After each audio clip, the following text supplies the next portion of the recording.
do something bad to us, we are going to do things to you that have never been done before.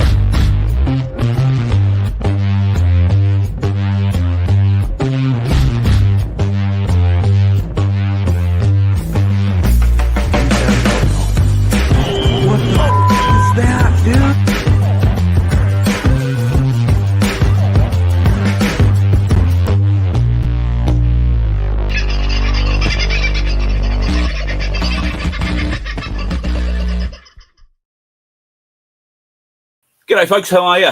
Sorry about last night. Ran a bit longer than originally intended, so I thought I'd get out of bed early and give you a bit of a high. Good to see you, Mac. Out of bed early too, Paula. Dan, g'day, Gay. Got a few pulling in. Toxic. Sorry to be so early this morning. It's not really early. I've actually been up for a couple of hours, but I thought it was a bit rude to go doing things at 6 o'clock this morning and if you wanted to be a part of the live. So I just want to touch on a few things. It won't be a terribly long one. Right now, I have a few things I've got to get off and do today, but I do want to make up for last night because there were some interesting stories that popped out yesterday that you probably are across or you've probably seen, particularly a story regarding Pascal when he appeared on Kerry Cassidy's Project Camelot show. Now, that interview came out about 24 hours ago, I want to say, a little over 24 hours ago. If you haven't seen it yet, I haven't got the link in the description here, but I will post it after the show. We'll get onto that shortly. There is something else that we should be really thinking about and potentially gearing up for that's happening sooner rather than later. In fact, June the 9th is the day this particular event is going to happen. Now, I don't give advice, but I'm going to tell you what I would do if I had any money at all to go and do this. I would be going to buy silver today and any time today till the 9th. Why the 9th? Well, the 9th is the day that the deal that holds the US dollar as the petrodollar comes to an end with Saudi Arabia. The contract to make the petrodollar, the US dollar, essentially the world trading dollar, comes to an end on the 9th. Why? Well, it's because Saudi Arabia are changing the way people can pay for oil. And not people, but countries. That'll be somebody ringing me and the phone's too far away to reach, so you're going to have to put up with that.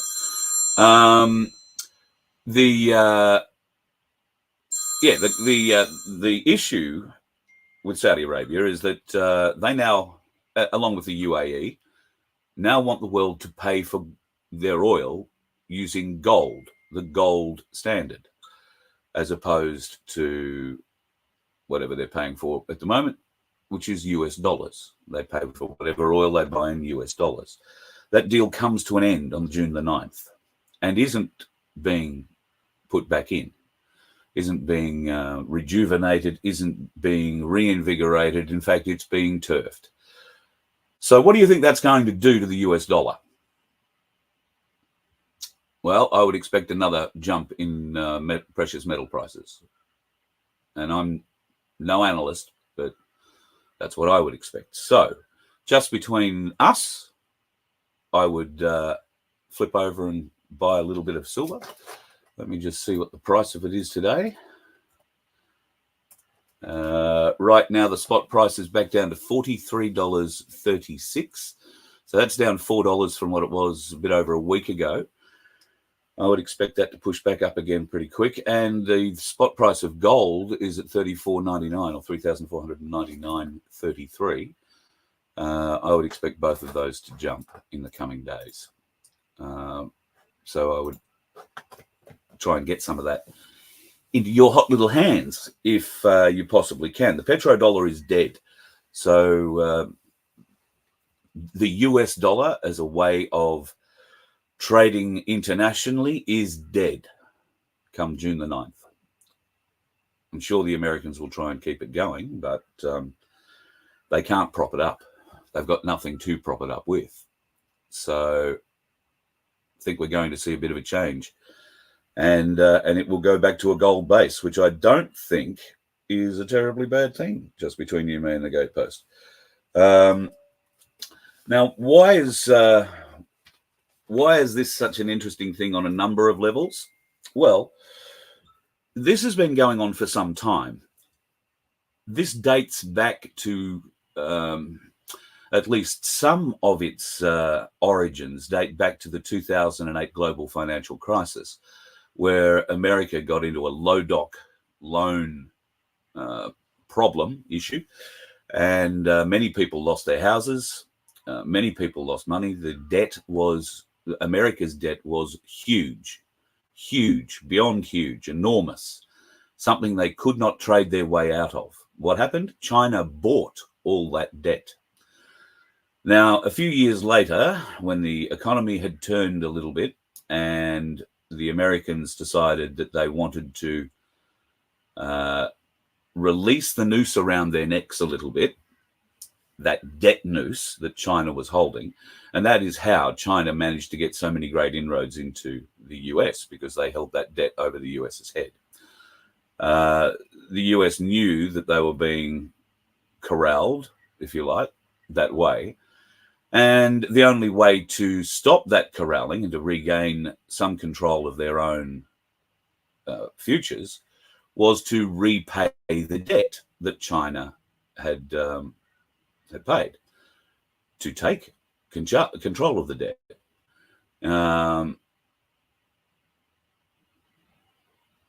Oh, thanks, Paul. I just saw you think. So yeah, so they've taken control. So what happens then if you were to remove that? Well, no, let's take it a step back. So America has to repay China for its debt. How does it repay China for its debt? Well, it goes to its gold reserves, because gold is the only thing China will accept to pay the debt. They will not accept US dollars. They will only accept something with real value. So they said, we will accept gold. So America said, righto, we'll crack open Fort Knox and we will pay you. Now, whether that was one payment or a number of payments spread over a period of time, I'm not completely sure. But certainly one of the larger payments was aboard Malaysian flight MH370. You might remember that MH370 disappeared. Still never been found. No idea where the hell it went. They have some belief that it disappeared somewhere off the west coast of Australia, between Australia and the southern coast of Africa. And for a number of years, 4+ years, the Chinese, along with the Australians and the Americans and anybody else who had some kind of salvage ship, parked themselves off Western Australia and searched the seabed of the Indian Ocean, the southern Indian Ocean, practically all the way to Antarctica and all the way to Africa and back, looking for the remains of MH370 on the floor of the ocean somewhere. Ask yourself, given your knowledge of the Chinese and how well they look after their people now, ask yourself why the Chinese government would send the 4 largest recovery and underwater tracking vessels that they own, People's Liberation Army salvage vessels, for the want of a better term, sent to Australia, parked at Fremantle, or based out of Fremantle, I should say, for over 4 years, and they come back sporadically for another look. All the fuel paid for by Australians. Why? Because it's inside our search area. That's how that worked. Now, the Chinese bought 4 of their largest ships, stayed for 4 years plus, and didn't find a thing. Can you explain to me why you think the CCP, the Chinese Communist Party, would order its 4 largest salvage ships to go and find the wreckage of an aircraft that had 200+ Chinese nationals on it? Do you really think they cared about recovering the bodies? They don't care about recovering the bodies on their own land. Why would they care about recovering 200+ bodies out of an aircraft crash? Oh, yes, it would be great for the families, I agree. But that's not why they were doing it. They were doing it because there was something of great value on that aircraft. you wouldn't stick around for 4 years trying to find it, 4 years plus trying to find it. What they're doing is searching absolutely everywhere to make sure that it isn't down there anywhere, and it's not.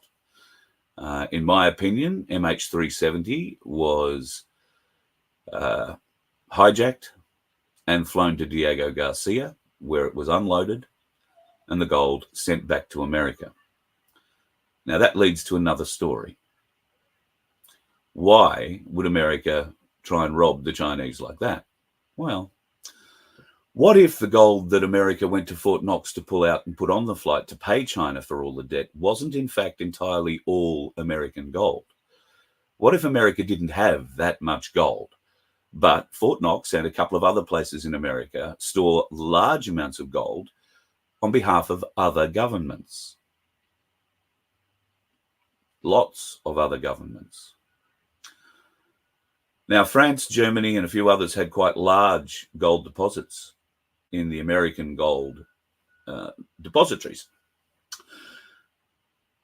America, it is my opinion, borrowed some of that gold to bring the appropriate amount of tonnage, because that's what it was, tonnage.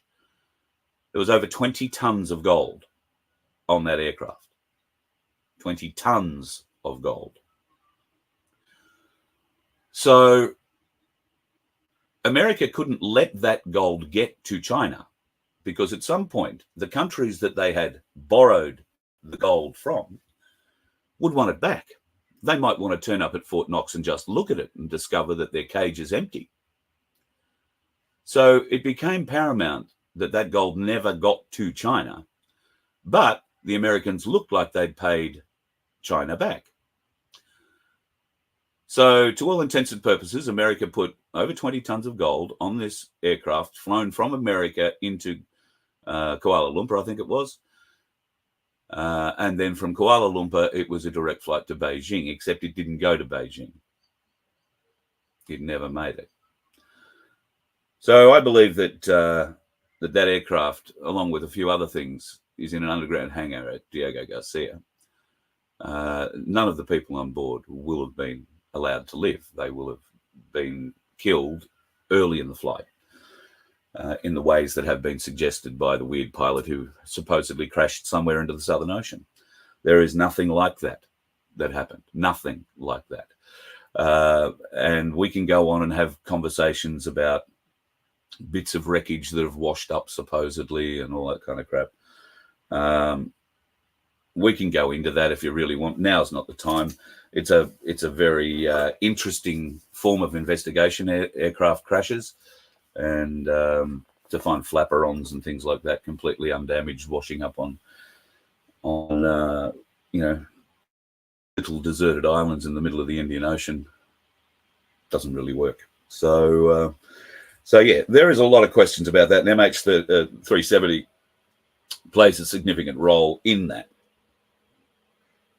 And I believe that the Yanks have said, righto, well, to China, they've said, well, we paid you the gold. It was all on that plane. You had people on that plane. We paid you the gold. It's unfortunate that the plane went down, but that's your thing. If you want to go and find the gold, it's on the plane. Go and find the plane. You'll find the gold. That's exactly what China did. They came to Australia, based themselves here for 4 years, and pinged the bottom of the Pacific Ocean like they were playing ping pong, and found nothing. Absolutely nothing. So it was a huge heist, in my opinion, a huge heist that cost the lives of everybody on board that aircraft, just so America could rob from other countries, fake China into a debt deal. And of course, the debt had already been given back in return for the gold. The handover of the debt and the gold had already occurred in America before the gold left the country. So all the paperwork was signed and dotted. It was China's gold from the moment it was on that flight and headed back to Beijing, out of America into Kuala Lumpur and then to Beijing. Except it never got there. So that, to me, is a a bit of an interest in what is going on here now around the gold-backed, I should say the oil or gold-backed sovereign. I'll get it straight. It's too early in the morning for me. The gold backing of oil sales now around the world is going to prove to be pretty interesting. So, yeah, that's the deal, I believe, with what happened with MH370. I've always believed that. In fact, I remember the day that it disappeared very clearly. It was a very strange day. I was driving a limousine, as I was in those days. And in that limo, I had 3 different GPS systems, and all of them didn't work that day. There was something really weird going on with GPS systems that day. Now, why would on the east coast of Australia, GPS systems be affected by something to do with aircraft or whatever disappearing in other parts of the world? I have no idea. But I can tell you that 100% that day, there was not a GPS that was working in a fleet of over 60 limousines. And then the other guys that weren't part of our company. So it was the weirdest thing that day. Very, very, very strange indeed. But nobody's ever really put 2 and 3 together. But if you start screwing around with GPS satellites and tracking and all that sort of stuff, then it makes it pretty easy for aeroplanes and that sort of stuff to sort of go missing, if you know what I mean. Not so flash. All right, let's get on to Pascal. Pascal Najati has popped up on the scene. He's been on the scene now for a few months. But apparently on May 9th, he had something of a download and now believes that he is in Space Force, all sorts of different things. I'll be honest, I'm watching Pascal and his interviews with various different people around the world, and I'm seeing a man who has just had the penny drop on what's going on in the world. Now, you, me, others, our penny dropped years ago in some cases, many, many years ago in some cases. For you lot, not so much for me. But if the penny drops, no, I won't say that. I'm going to get myself in trouble. Anyway, Pascal has, I believe, had a download of information that you and I have been aware of for a long time. He has also had a little bit extra thrown into him, particularly around Adolf Hitler and what happened in World War II. And he is excited that he now knows the truth. Do you remember what we felt like when we first had the penny drop in us? You know, it was frightening. It was unbelievable. It was exciting, and we wanted to share that information. And how many of your friends and family looked at you like you were a complete lunatic, saying some of the things that you probably said, like Pascal has done? So that's the first point I'd like to make on Pascal. I think Pascal is new to a lot of this information, and he is very excited by it and wants to share it far and wide and has a platform to do it. So God love him, let him do it. However, there are a few interesting little points about it that I think maybe are worth touching on. I watched the interview with Kerry Cassidy and Project Camelot with a lot of interest. I don't think that Pascal's command of the English language is as good as yours or mine. It's not his first language, put it that way. I don't think he understands Americanisms, the same as he would probably struggle with an Australian sense of humour. Australian and American sense of humour, British sense of humour, very different to a European style sense of humour. They think very differently, and they think more in literal terms. And I've been educated around that by certain people in this movement, particularly a number of our international brethren shall I call them, who educate me on an almost daily basis, that sometimes when we short-circuit our language and shortcut our language, we make it very difficult for others to understand. And I think Pascal in part suffered from that. I also think Kerry Cassidy suffered a great deal in that interview. Her lack of knowledge surrounding many things I found quite surprising. Her level of arrogance and ego involved in the interview I found really surprising. It seems that there is a level of understanding that Pascal has that Kerry doesn't quite understand, and there is a level of involvement and understanding that Kerry has that Pascal doesn't understand or was missed in that interview. I think it became quite combative, and people have gone, oh, look, she's getting up him, rather than looking at actually what was being said and what he was trying to get across. I don't believe that Pascal is imparting any new information to us. He's just imparting the information, if you've dug down enough rabbit holes, you already know. And he's excited to share it in his, Swiss, French, German way. Kerry, on the other hand, I thought was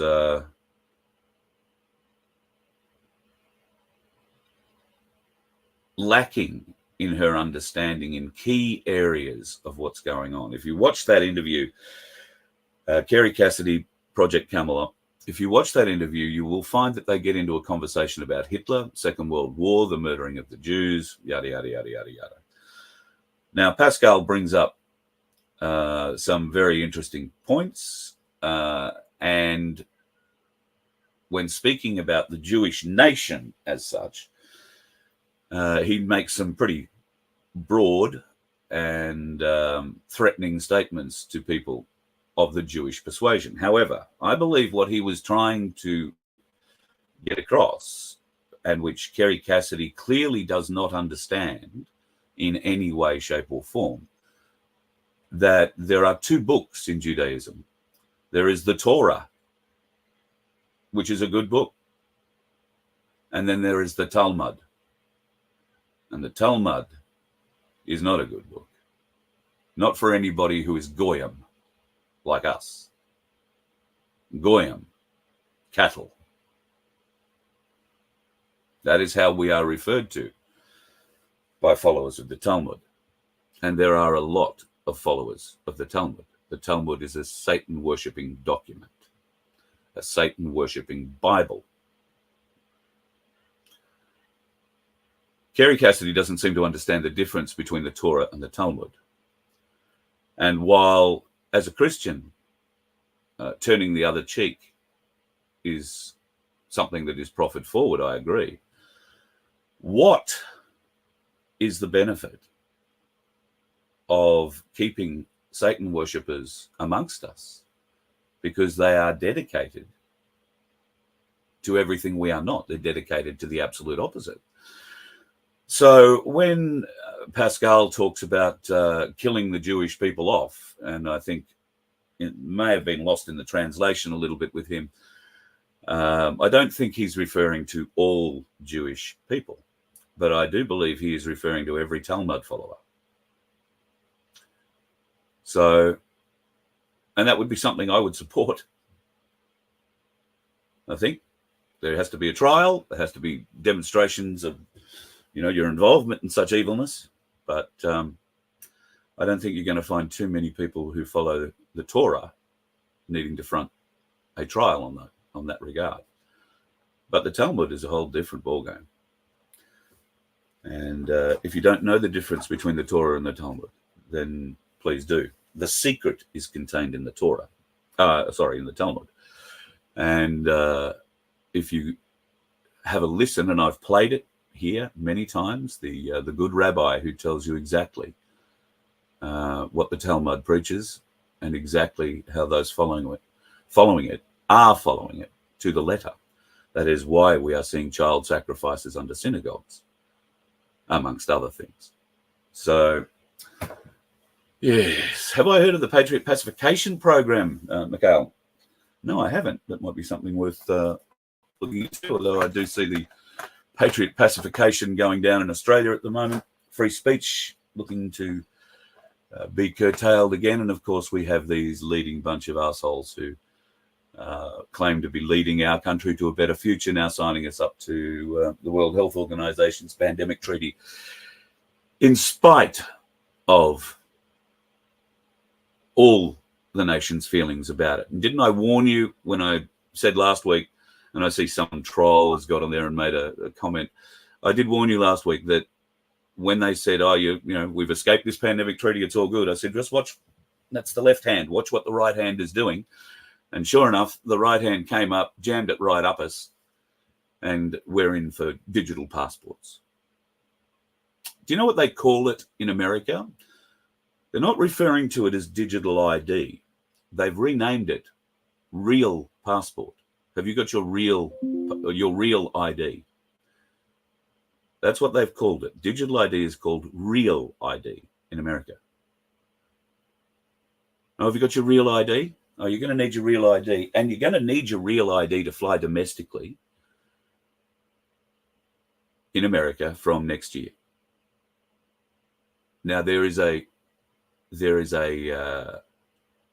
little get out of jail free card there, in that if you don't have a digital ID, you will be allowed to use your passport to fly domestically. What if you don't have a passport? Well, you're going to need to get a real ID then, aren't you? If you want to fly domestically. And rest assured, a year later, it will be you'll need a digital ID to fly internationally. You'll need your real ID. And then you won't need a passport at all. You will be a global citizen, able to travel anywhere, provided you get scanned through the right computer. Is that the way you want to live your life in the future? Tracked, monitored, anywhere on the face of the planet, flat or round, doesn't matter. So I would say it's going to be interesting. Yes, Sean, you're right. Pascal was talking about Zionists, not the Jewish nation. 100% right. I'm very surprised Kerry Cassidy doesn't seem to understand the difference. I have followed a little bit of Project Camelot over the years, but I wouldn't be holding that up as a great conversation at this juncture. I'm quite surprised at the lack of knowledge. Kerry Cassidy, a lady who claims to have worked with the White Hats, but then also seems to admit in the same interview that her working with the White Hats might be the same as Pascal working with the White Hats, in that he's volunteered to do that. He's put himself up as a White Hat rather than the White Hats coming to him and saying, you're anointed, come and work for us. His Space Force membership is his own. He has essentially volunteered to work for Space Force. Space Force haven't asked him or even accepted him as such, not in an open way. But how much open communication do you see from Space Force just between you, me, and the gatepost? I don't think I've seen any. So Pascal believes quite solidly that he is working for and on behalf of the White Hats, just like we all kind of do, don't we? We are the White Hats. Now, Pascal might believe that there are, arrayed forces behind us and pushing it, and he may well have deeper information on it than the rest of us. But to this juncture, in my mind at least, he's only given us information that we've known for years, if you've been down enough rabbit holes. And if it does sound shocking to you in some ways, what he's saying, then you need to be down a few more rabbit holes, because there isn't too much shocking in what he's saying unless you haven't done any research. So yeah, I think it's going to be an interesting time. June the 9th, watch out for that, because that petrodollar is coming to an end on June the 9th. I would be, if I had any money, and I don't, because yesterday, don't even know if I'm still up for talking about yesterday yet. Yesterday, for a man who has no money in the bank, it was a bad day. I was heading off to Brisbane to go and pick up some stuff, and blew a rear tire, and really blew it, like it went pop. I was quite surprised as I was driving. So needed to change the tire. That wasn't such a problem. Needed to get a new spare. And thankfully I was close to my mum's place when all this happened. So she knew of someone who had helped her out with tires not far from her. We went around there. Not one tire, I needed 3. And boy, did I need them. I haven't got the pictures here, but there's nothing left of these tires. And I posted one up on my Facebook page. I said, over 80,000 Ks for freedom and a few trips to the shops.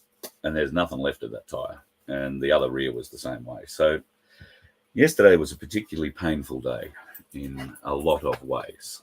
So not too chuffed about yesterday at all.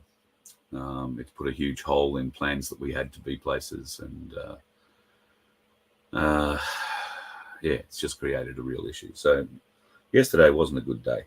But by comparison to others, my day was pretty good.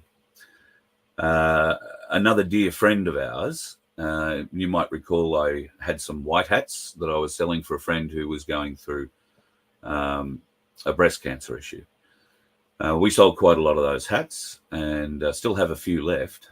And unfortunately, the treatments that she was having for the breast cancer back when we were selling hats, while very expensive, didn't do much by the sounds of it. She has now gone through more traditional type therapies, including radiation and well, all the bits and pieces, chemo. There has been some good news out of that. She's still not out of the woods yet, but there has been some good news out of that. And I got a text from her yesterday too while I'm dealing with my car issues. I've got a text from her that she needs about $1,800 worth of work done on her car to make it legal again. Where she lives, you've got to put the car over the pits every 12 months. And apparently 4 new tires for her and a whole heap of other things. So I do have some of these white hats still left. I think I've got about 50 of them, 50 to 75 of them. So if you would like to help her out, then please email me and I'll send you a bank account detail that you can just drop the money in, and we'll go to help her. I think we were doing the hats at about $25 each from memory. So if you'd like 1, 2, or 3, I've got a mixture of ones that say Q, white hat, and the number 17. I've got differing numbers in each lot of those. So if you're not too fussy about which kind of number or word you have on your hat, then if you want one, please email me and I will post them today. I've got post bags and everything here, so you can have them. And that money will go to help her get her car. And she's got 2 young boys to look after and get to school and all that sort of thing. And of course, she's still working through all of this treatment that she's getting as well, because she has no other option.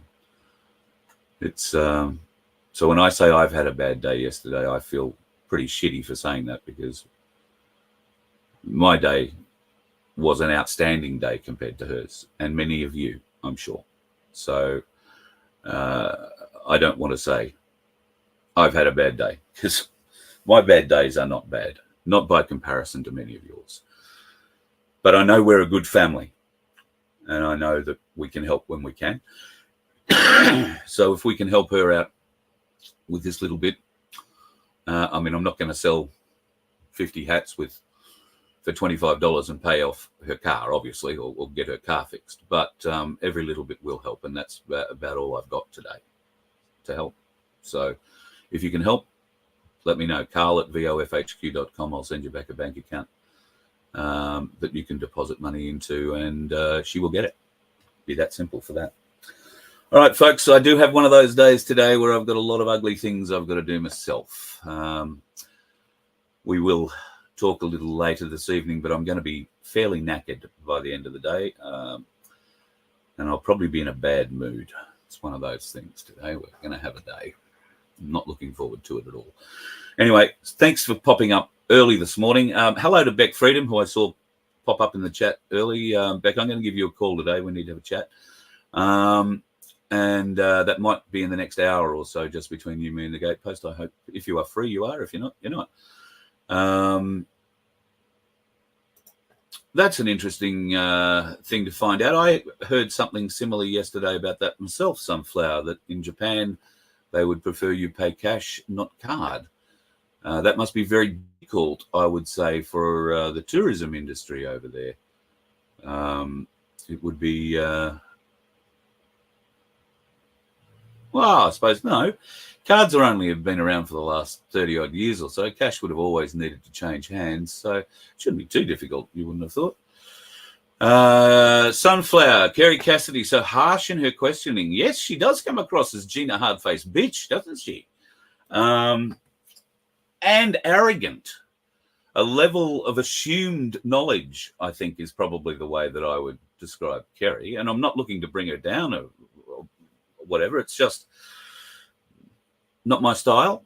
And I think she's trying to be, a hard-hitting journalistic type. But I can tell you from experience, it's never good to start an interview with much less knowledge on the subject that your interviewee is going to be talking about than your interviewee has. It's okay to start with some less knowledge, but when alternative or things that confront your knowledge base are presented to you, like they were to Kerry, her immediate reaction was to dismiss or attack them. That's not what happens with most rabbit hole divers. We tend to sit back, take in what you've said, and then go and try and prove it or disprove it, as the case says. Now, Kerry just comes across, I believe, as someone who's had a little bit of access. She's spoken to Juan. I've spoken to Juan. Juan and I have text conversations.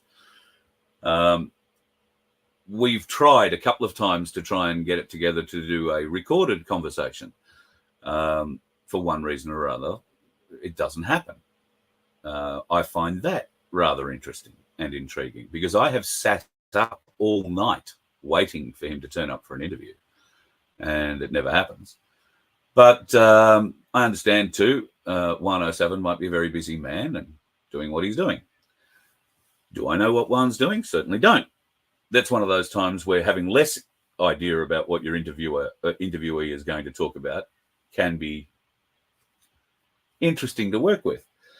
Because usually when that happens, the interviewee has a lot more information and they have a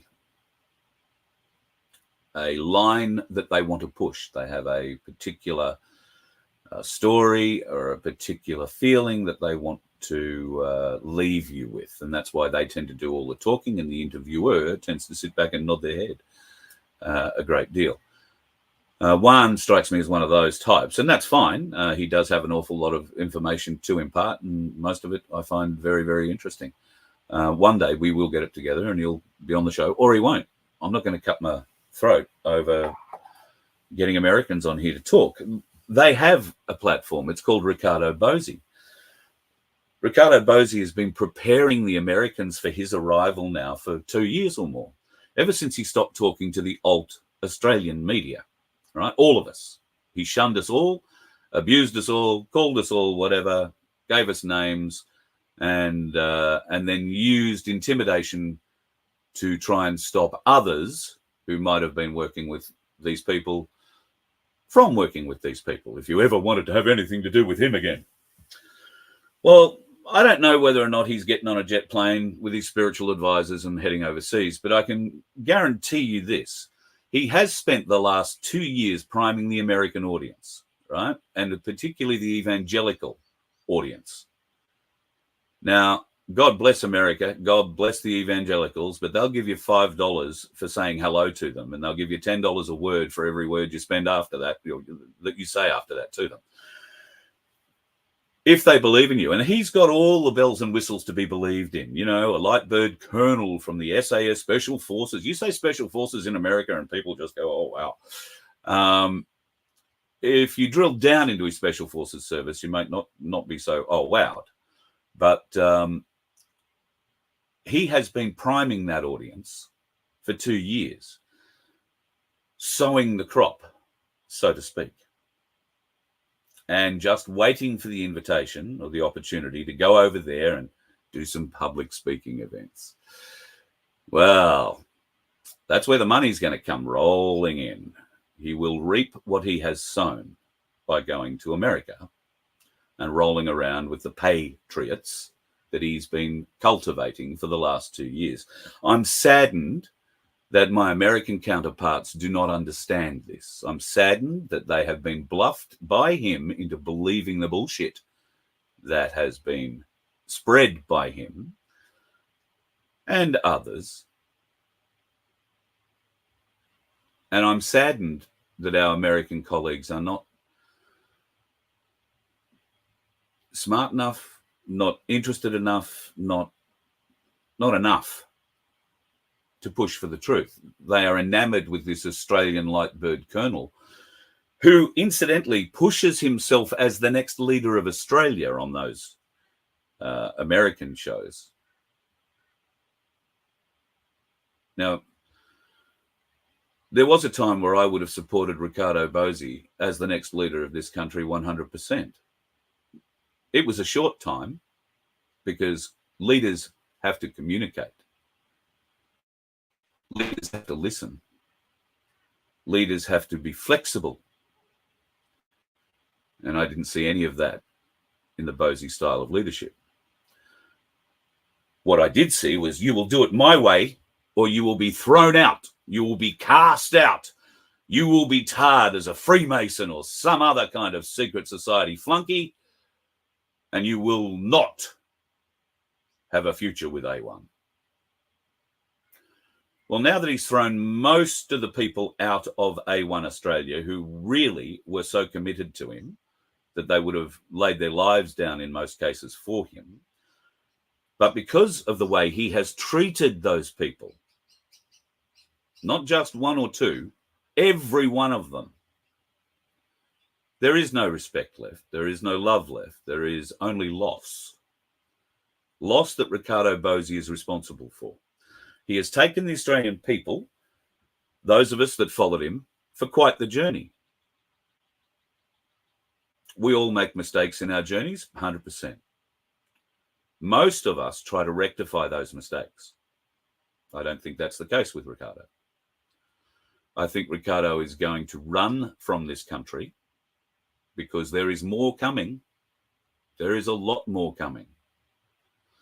I think Ricardo is going to run from this country so he doesn't have to be here when this news breaks. And he's going to run right into the arms of the evangelicals in America and collect all the cash that he's been priming them to give him for the last 2 years. That's what I think is going to happen. He identified America as the largest profitable market very early on. And this is part of the reason why you have never seen me doing American shows, because you get yourself into trouble. It's not that I wouldn't talk to the Americans. It's just that the ones that I would talk to were, I guess, influenced by Ricardo, never to have anything to do with me if they wanted to have anything to do with him. And of course, Americans being Americans, they love that, oh, ex-military, special forces, oh, wow. And a little fat radio announcer out of Australia doesn't count. And that's cool. My nose isn't out of joint at it. But you need to understand what's going on behind the scenes. This is how the bloke plays the game. And now, of course, the bloke that he had told Australia and the world, the only man he trusted, his best mate, brothers from another mother, is now a Freemason, apparently. Dave Graham, the only bloke that Ricardo Bosi trusted, all of a sudden doesn't trust anymore because Dave had the audacity to write him an email with 3 questions in it and requesting an answer to those 3 questions. So if you have any reach into the Americans, I don't know if you watch them or if you have a relationship with any of the American presenters that Ricardo might be on, let them know. Let them know what Australia thinks, because at the moment he has the Americans convinced that Australians will drop to their knees and sing praises in his name for being named the new leader of Australia going forward. And I think if that were to happen, I can't begin to think of how upset the Australian public would be. And those that would be the most upset would be the people who followed him, supported him, would have laid down their lives for him until he turned into an asshole, showed his true colours, his true form, his true dictatorial style. This is a man who's grown up in the military. He's grown up taking and then giving orders. He doesn't give explanations or excuses. He says something, he expects you to follow it. That's the chain of command. And he's come up through the chain of command where he learned, speak when you're spoken to, and don't stick your head up too high. This guy is a military politician. He's not a war fighter. He's a military politician. And he's played the Australian people. And right now he's playing the American people. And he's playing the American people for cash. Guaranteed. I wonder if he gets that cash, whether or not he's going to pay any of the bills back here that he owes. I wonder.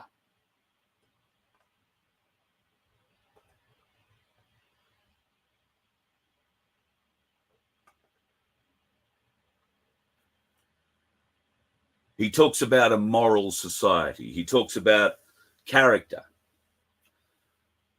Well, let's see some of that character. I think that would be ideal. Let's see some of that character from Ricardo. Once again, I say, I don't know if he's for sure leaving the country or who he'd be leaving the country with, but I know exactly where he'll be going.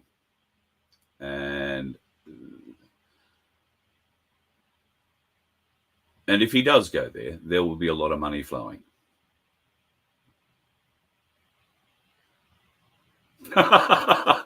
Good on you, Pete. 17-year-old skeptical son just quoted the Costco bullion sales and then asked, how are we looking? We're looking good. Looking good. Looking good. Okay, Gay. Gun show earlier this year, one of the vendors, I talked about Bosi, said I think you're 100% on the money there. I've been suspecting that for some years. In fact, that was part of the reason why I wanted to get close, because I had my suspicions the whole time. So I fought to get close. And once I did get close and got to see behind the curtain, well, Ricardo didn't want anything more to do with me after that, did he? What did I see? Russ, you seem to be counting my lies today. What lies? I don't. Oh, Russ, you're a troll of immense proportions. Why don't you go and stick your head up your own ass and find another channel to watch, Russ? Nobody cares. We're not spreading lies about anything. If I'm going to talk about something, rest assured, my friend, I have looked into it very deeply. Probably deeper than you, because your head is so far up your own ass, your eyes are closed. Stuck together with your own shit. Pull your head out of your ass, mate. Stop being a troll. You're a waste of time. And nobody cares about trolls. Yes. So there is a bit of a movement in the background, Suze, to try and keep him off the American shows. And that's nothing to do with me. I don't have any contact with any of them. But there is a concerted effort now to try and wake the Americans up to what they are welcoming, to what they are believing is our saviour. Whereas if they took a note from any other Australian alt media provider, they would discover that the Australian people are not behind Bosi, and that should he be named by the White Hats who he has no formal affiliation with either, and we just point that out. The White Hats that he gets his information from passed away, apparently, and the information comes by form of channeling from Rhiannon, I've heard. I don't know. I haven't been there to see that, but there are those who have, and they are happy to talk.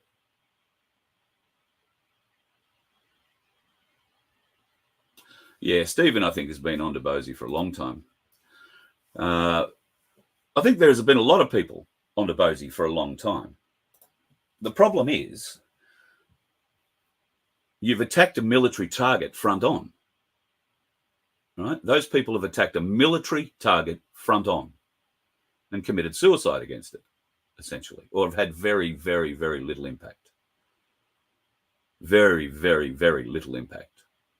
But now the rot from inside is out.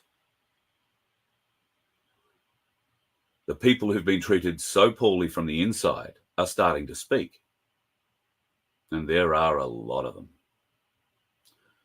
And a lot of stories that will shock you. Being a fan of Ricardo, as we all were. Shit, if I'm honest, I still am at some point. But is he a leader? No. Not a leader I could follow or support. A leader needs to be able to communicate without abusing people. And I don't think that Rick's able to do that. So from what I've seen, from the discussions I've had with many behind the scenes, from many in his inner circle, there's no support left. So now America is all he's got. Now, if he somehow manages to convince a somehow existent white hat organisation that he is the next Australian leader, God help us. Because they'll come throw him down here and say, oh, look, here's this great bloke you all love. Instead, he's going to find himself answering a lot of very hard questions. So, yeah. It's just so disappointing. Pardon me, on so many levels, so disappointing. However, that which doesn't kill us makes us stronger. Isn't that how it goes? That's certainly how I feel about it. I'm going to let you go and get into your day, folks. I've done nearly an hour. I'm sorry I can't do too much on the chat tonight. Well, now, but I will have a bit of a chat about this tonight if you want. I've got to shoot off. I've got to be somewhere and spend my day. So I will be back a little later on tonight. Hopefully at 6:30 should be the case. I'll be bloody tired when I do that. Be safe on the roads out there today, folks, if you are out there. Avoid the dickheads and enjoy the sun if you've got a little bit of it in your part of the world. It looks like a nice day here, except for the harp clouds. I'll take a few photos and show you tonight what they're all about. Have yourself a good day, folks. Love you all. You let one ant stand up to us, then they all might stand up. Those puny little ants outnumber us 100 to 1. And if they ever figure that out, there goes our way of life. It's not about food. It's about keeping those ants in line. That's why we're going back. Does anybody else want to stay? Let's rock!